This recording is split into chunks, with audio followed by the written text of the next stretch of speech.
Welcome to another edition of Around Town. I'm your host, as usual, Larry Crippen. Welcome along to a fascinating program, a very interesting thing. We're going to talk to you about things going on with the Huntsville City Council, and we have as our guest the first time from the Huntsville City Council, Ward 1 Council Member Tore Fossum, who's going to talk about various aspects of how the City Council is handling things. Welcome to the program, Tore.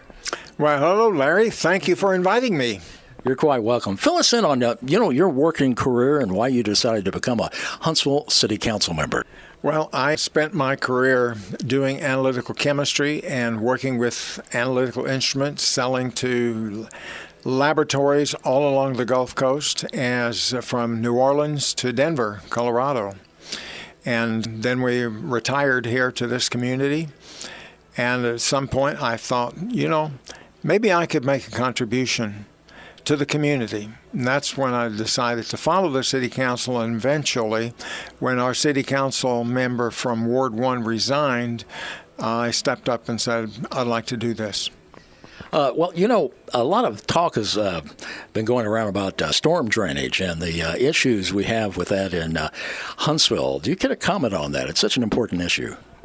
Yes, indeed. I've heard from people around Spring Lake about water running into the Spring Lake and damaging the purity of the water there. And I've also heard about in Elkins Lake, around Elkins Lake, there are places there that flood. And the city has done some things for this, but development where places that were once nice places to live, with further development, especially uphill, it has funneled water down into some of those properties and caused flooding again and again for some of the property owners. It's an issue, and it's going to require some thought to solve these issues. And speaking of water, there was a workshop presentation from the Trinity River Authority to discuss future improvements to the city's water system. But can you fill us in on some of the things they talked about? Yes, indeed. They are going to be replacing water lines going from the Trinity River to the city of Huntsville. We're going to upgrade those lines, make them bigger, and they're nearing the end of their service life, so they need to be replaced. And so that's a major project, and it's going to be ongoing. We should not see any impact on our service, because the service will continue while this new line is being laid. And there's going to be a lot of subdivisions coming to Huntsville, I assume. Do you think they'll be coming here at a faster pace? And will the property taxes help us keep up with the needed infrastructure, and police, fire, and employees?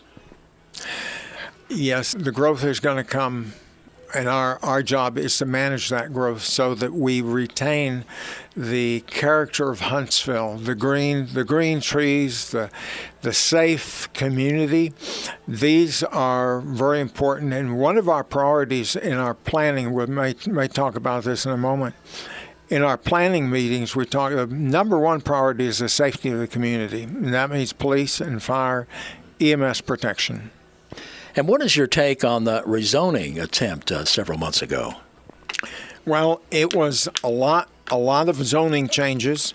A lot of effort was put into that from consultants from the city planning, and they came up with a plan that not everybody was happy with. People thought that it would impact their properties and their property values, and we're going to have to reapproach that and do it in a more gradual fashion with citizen input as to what can we do to make sure Huntsville stays a wonderful place to live on into the future. And what changes would you like to see ahead for the city of Huntsville?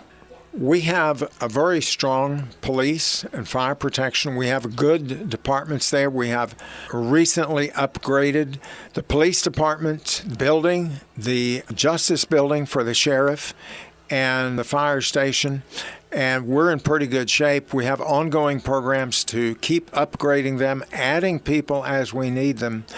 And we're going to need that in order to keep Huntsville as a good community. Well, Ward 1 Council Member Tore Fossum, thanks for being our guest. Well, it's my pleasure, Larry. Thank you for inviting me.